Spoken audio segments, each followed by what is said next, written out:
Dans cette édition, on s'intéressera à l'état de la voirie dans le district d'Abidjan. De nombreuses voies ont été, vous le savez, réhabilitées, mais la tâche semble immense. À Koumassi et à Biétri, difficile pour les automobilistes de circuler, tant les voies sont dans un état de dégradation très avancé. Le ministère du Commerce va en guerre contre la vie chère. Des journées sont organisées en vue de trouver des stratégies pour le bien-être des populations. Après le Libéria, la Sierra Leone voit s'éloigner Ebola. La dernière malade connue est guérie depuis hier. Elle a quitté l'hôpital où elle était soignée. Bonsoir à tous et merci de vous informer sur RTI2. On parle de l'état de la voirie dans le district d'Abidjan. De nombreuses voies ont été, vous le savez, réhabilitées, mais la tâche semble immense. Un certain nombre de voies attendent leur tour. C'est le cas à Koumassi et à Biétri. Difficile pour les automobilistes de circuler, tant les voies sont dans un état de dégradation très avancé. S'aventurer sur certaines routes dans des quartiers d'Abidjan constitue un véritable danger pour les propriétaires de voitures. Les voies sont tellement dégradées que les propriétaires de véhicules sont obligés de se montrer imaginatifs pour se frayer un chemin. Comme ici à Notre-Dame de Biétri à Makori, ces chauffeurs sont contraints d'emprunter le trottoir pour éviter les nids de poules. Vraiment, la voie est impraticable dans la mesure où le goudron est endommagé et les eaux de ruissellement ont gâté le goudron. Donc pour venir au lieu de ralentir et ça crée de l'embouteillage, c'est vraiment impraticable pour les usagers comme nous. Dans la commune de Koumassi, la situation est encore plus préoccupante. Le goudron n'existe quasiment plus sur certaines voies. Et ce carrefour non loin du Grand Marché en est une parfaite illustration. Après la traversée de ce carrefour, la plupart des véhicules se retrouvent en mauvais état. Il n'y a même pas de route à Koumassi. Nous-mêmes on souffre. Regarde la voiture là qui est là, oui, tout en bas là, tout est gâté. Au carrefour Baragui, toujours dans la commune de Koumassi, les choses se sont nettement améliorées grâce à la contribution des jeunes du quartier qui ont bouché les nids de poules. Il s'est arrangé, mais bon, on ne sait pas. Bon, un coup, bon, il y a l'eau qui reste ici, on passe dans l'eau là, bon, un coup on ne peut pas passer. C'est des enfants même qui ont fait un effort dans ces deux temps-là. C'est pourquoi on passe ici et puis ça va. Vous savez, non? Non, ça ne va pas du tout de tout. La situation de la voirie déjà préoccupante à Koumassi est accentuée par l'action des riverains. Les eaux des fosses septiques sont directement orientées dans les caniveaux qui sont devenus aussi des dépotoirs d'ordures. Conséquence, la quasi-totalité des caniveaux dans cette commune sont bouchés. L'État avait pourtant entrepris des travaux de réhabilitation de toutes les voiries du district d'Abidjan. À la minute, on fait du goudron et à la minute, quand il pleut, tout part. Donc moi, je crois qu'il serait bon de prendre son temps pour nous donner des voies propres, c'est-à-dire bien faites. Outre Koumassi et Makori, d'autres communes du district d'Abidjan connaissent le même sort. Ces routes déjà impraticables en saison sèche, le calvaire a atteint son paroxysme pendant cette saison pluvieuse. Un reportage signé Herman Niamian. Aujourd'hui, 25 août, c'est la journée nationale de la solidarité. Thème de cette célébration, solidarité nationale pour des élections transparentes et apaisées. À l'occasion de cette journée, la ministre de la Solidarité, de la Famille, de la Femme et de l'Enfant, Anne-Désirée Oloto, a appelé les populations à être au quotidien des artisans de solidarité et des vecteurs de cohésion sociale. Du pain à base de maïs et de manioc produit en Côte d'Ivoire, l'idée fait son petit bonhomme de chemin. Il s'agit d'introduire 15% de farine de maïs et de farine de manioc dans la fabrication du pain. 200 boulangers sont alors formés, initiés par le programme de productivité agricole en Afrique de l'Ouest. Le projet est exécuté par le Fonds interprofessionnel pour la recherche et conseil agricole. Le reportage de Guillaume Zéré est dit par Herman Niamian. Choix de la farine avant le pétrissage, le façonnage puis la cuisson du pain. Apparemment, tout est normal dans cette boulangerie. Sauf qu'à ces 40 boulangers professionnels du pain, il leur est appris une toute nouvelle donne. À l'habituelle farine de blé, ils pourront désormais ajouter de la farine de maïs ou de manioc et continuer à proposer un pain de qualité aux consommateurs. Ce projet de production de pain à base de farine composée est initié par le programme de productivité agricole en Afrique de l'Ouest et mis en œuvre ici par les techniciens du FIRCA, le Fonds interprofessionnel pour la recherche et le conseil agricole. Ce projet a pour objectif de faire adopter la production et la consommation des pains composés avec l'utilisation de nos farines locales, notamment le maïs et le manioc dans un premier temps, et à la suite la farine de banane plantain Ce projet financé par la Banque mondiale est un appui à la valorisation des produits vivriers en Côte d'Ivoire. Il permet au maïs et au manioc d'être davantage utilisés dans le quotidien des Ivoiriens. Ce pain dans lequel ils sont utilisés a d'énormes qualités nutritives. Et pour les boulangers qui découvrent cette technologie du pain composé, l'initiative est à consolider. Nous prenons aujourd'hui 15% de la farine de maïs, 15% de la farine de manioc pour incorporer à la farine de blé pour faire un pain de bonne qualité. C'est ce pain que vous voyez tous les jours. Ma seule inquiétude, c'est au niveau de l'approvisionnement. Est-ce qu'on pourra toujours nous fournir cette farine? À terme, ce sont 200 boulangers et professionnels du pain qui seront formés à cette nouvelle technologie. Débutée le 24 août, cette phase pilote s'achève ce vendredi 28 août 2015. 15% de farine de maïs et 15% de farine de manioc dans la fabrication du pain. Certainement un pain qui sera plus agréable au goût et moins coûteux. Justement, en parlant de coûts, en images, le ministère du Commerce va en guerre contre la vie chère. Des journées sont organisées en vue de trouver des stratégies pour le bien-être des populations.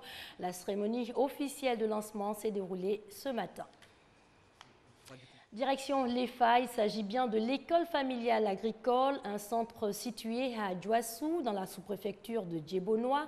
La première promotion des élèves de ce centre est fin prête. Ces jeunes filles ont reçu leur diplôme de fin de formation. Le reportage de Léon Brou. Fin de formation au métier de l'agriculture pour 12 jeunes filles originaires des villages de Pendicro, Cocotier et Adjoassou dans la région de Béké.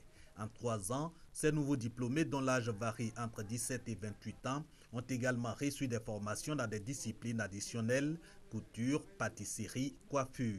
Promoteur de leur formation, l'école familiale agricole, en abrégé EFA, pour l'insertion socio-professionnelle des jeunes ruraux. L'élève qui sort de l'EFA connaît au moins 6 métiers et là, partout où il se retrouve, il a la possibilité de se créer une activité pour pouvoir se prendre en charge. Vraiment qu'on ait de l'aide pour que nos EFA puissent vraiment fonctionner. Dans notre plan, nous voulons construire l'école, construire internat, cantine, et comme ça pour recevoir des élèves qui viennent de loin. Mais les moyens font que vraiment, nous sommes vraiment limités. Je veux dire à mes amis de venir à l'EFA parce que l'EFA nous donne l'intelligence de travailler, de pouvoir nourrir nos familles, nos enfants. L'initiative des EFA est encouragée par les participants à la cérémonie de remise de parchemin. Pour eux, elle permet aux jeunes déscolarisés de créer des activités génératrices de revenus et de réduire ainsi le taux du chômage. Créée par la plateforme des écoles familiales agricoles de Côte d'Ivoire, les EFA sont déjà présentes dans 11 régions du pays. Y est développée la formation par alternance, un système qui associe théorie et pratiques agricoles. À l'étranger, la crise au Mali, la CMA suspend sa participation au processus de paix. Pas question pour la coordination des mouvements de l'Azawad de rejoindre la table des négociations au sein du comité de suivi des accords d'Alger. Un retrait opéré après l'attaque d'Anefis et sa prise de contrôle par l'armée de Bamako.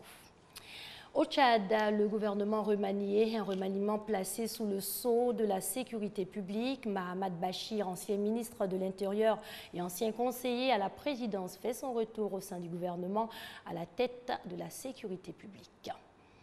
En Guinée-Bissau, les députés ont adopté hier lundi une résolution pour destituer le nouveau Premier ministre. La résolution a été votée par 75 des 79 votants sur les 102 parlementaires que compte l'Assemblée nationale. Bassirou Dia avait été nommé la semaine dernière en remplacement de Domingo Simoes Pereira, limogé par le président José Mario Bass. Le président de la Gambie voisine, Yaya Jammeh, propose sa médiation pour résoudre la crise. Après le Libéria, Ebola s'éloigne de la Sierra Leone. La dernière malade connue est guérie. Néanmoins, le pays doit entamer un compte à rebours de 6 semaines pour se déclarer officiellement débarrassé de l'épidémie. Les éclairages de Maïsako du service politique et actualité internationale. Manifester leur joie et pour cause, la dernière patiente atteinte d'Ebola est guérie et quitte l'hôpital. And at this moment, Aujourd'hui, nous sommes heureux d'annoncer que dans ce pays, nous n'avons plus aucun autre patient souffrant du virus Ebola. Et nous espérons et prions pour que vous restiez à jamais le dernier. Votre nom restera dans l'histoire de ce pays, car vous êtes le dernier. Ce nom qui sera sans doute dans les bouches des Sierra-Léonais depuis ce 24 août est celui de Madame Adama Sanko, âgée de 34 ans et résidente de Makeri. Après sa sortie d'hôpital, le président sierra-léonais a déclaré que c'est le début de la fin d'Ebola dans le pays. Elle a même reçu un certificat de la part du gouvernement. Au nom du gouvernement, je vous remets ce certificat. Nous espérons que vous allez pouvoir retourner dans votre communauté et y reprendre une vie normale. Contrairement à la Sierra Leone, la Guinée continue d'enregistrer de nouvelles infections de cette épidémie. Cette épidémie qui a touché l'Afrique de l'Ouest est la plus grave depuis l'identification du virus en Afrique centrale en 1976. Elle a fait environ 11 300 morts depuis la fin 2013 sur environ 27 500 cas. Un bilan sous-évalué selon l'OMS. Israël a été contraint aujourd'hui de libérer près de 1200 clandestins africains en vertu d'un arrêt du 11 août de la Cour suprême. Ces clandestins étaient détenus depuis plus d'un an au centre de rétention de Holo. C'est la troisième fois en 2 ans que la plus haute instance judiciaire s'oppose à la détention prolongée de clandestins.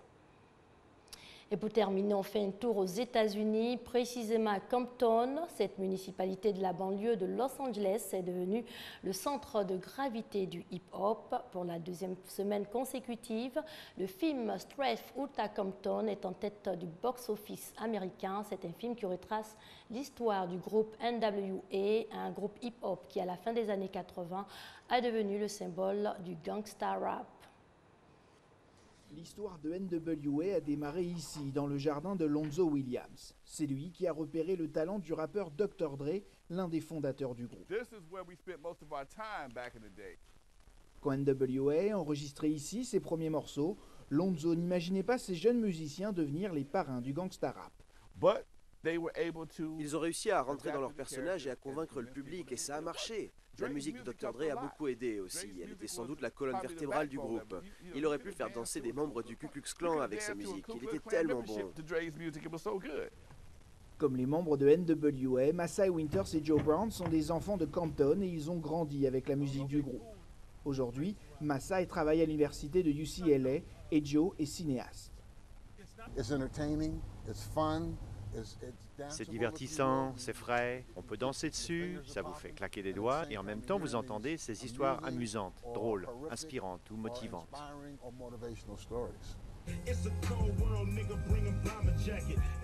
Dans ses chansons, NWA décrivait la réalité violente de l'époque à Compton. Depuis, la situation a changé, les gangs n'ont pas disparu, mais le nombre d'homicides est passé de 86 en 1989 à 7 cette année. Vous pouvez venir ici et acheter une maison pour pas cher et bien vivre. Mais à cause de l'image de la ville dans les médias, eh bien, tout le monde croit que c'est vraiment une zone de guerre. Pour Greg Everett, spécialiste de l'histoire du rap, si NWA a donné à Compton une mauvaise réputation, le groupe en a aussi fait un label de qualité artistique. Musicalement, il se passait des choses partout à Los Angeles, mais les projecteurs se sont braqués sur Compton parce que NWA a eu tellement de succès. Derrière, la porte s'est ouverte pour ceux qui faisaient de la musique à Compton. S'ils représentaient Compton, ils avaient l'oreille des maisons de disques. Ironie de l'histoire, les habitants de Compton ne peuvent pas voir le film Straight Outta Compton. Malgré un début de renouveau, il n'y a toujours pas de cinéma dans la ville.